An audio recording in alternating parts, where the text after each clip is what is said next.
kalaag! Samahan niyo ako today sa Out of Nowhere Family Band-Day. Since holiday ngayon, perfect time para mag-relax, mag-enjoy at syempre mag-swimming kasama ang buong pamilya. Say hi to my family members. Hey! Ang kukulit nila pero sila ang life of the laag. Promise. At syempre, hindi kompletong laag kung walang pagkain bongga. Laging present ang handaan mula sa inihaw at syempre, paborito nating lahat, Andy Rice! So ngayon, nandito kami sa Lake Pandin sa San Pablo City! Fun fact, dito sa lugar na to madaming lawa. Kaya perfect for nature trip, chill vibes, at syempre pang Instagram feed. O diba, hindi lang isa, dalawa pa ang balsa namin, also known as bamboo boat. Kasi guess what? Big family, big saya! Nakakalaag, we do the famous bamboo rafting dito lang sa Lake Pandin.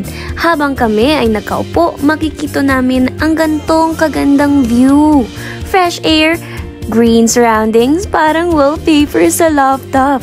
At kahit marunong kang mag-swimming, magpo-provide pa rin sila ng life vest. Kasi safety is life vest. Hindi porket marunong kang lumutang, exempted ka na sa life vest. By the way, ang Lake Pandin nga pala ay kilala as Twin Lake. Ibig sabihin, meron itong kakambal na lawa, ang Yambu Lake. Makikita mo raw ang Yambu Lake after 3-minute hike lang from this area. Mini hike lang naman siya para sa mga matitibay ang tuhod. Kung mahina ang tuhod mo, good luck na lang po. After 3 minutes hike, ayan, matatanaw nyo na ang lawa ng Yambu. Ang ganda, ang fresh at ang peaceful. Parang nature version ng Do Not Disturb mode. Ang sarap magmuni-muni kahit wala ka namang love life problems. Turn nga natin mag-picture-picture at tumingin ng view sa taas. Baba na ulit tayo kasi ang ganda nga sa taas pero mas masarap pa rin bumaba pag may pagkain. Tara, balik na tayo sa balsa. Baka hinihintay na tayo ng Andy Rice. Taga-bundok na po siya. Dora, where are we going?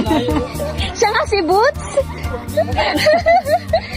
Quality time with family na to, kaya tara, lublog, talon at enjoy sa tubig.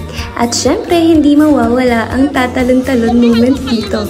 Meron silang bamboo diving spot na parang mini jump board sa taas ng puno. Ginawa na rin namin tambayan kasi presko, tahimik at ang saya lang ng vibes. Ang mga tao na namimit mo dito sa Lake Pandin, mababait, approachable at very welcoming. Kahit hindi mo kilala or bisita ka lang,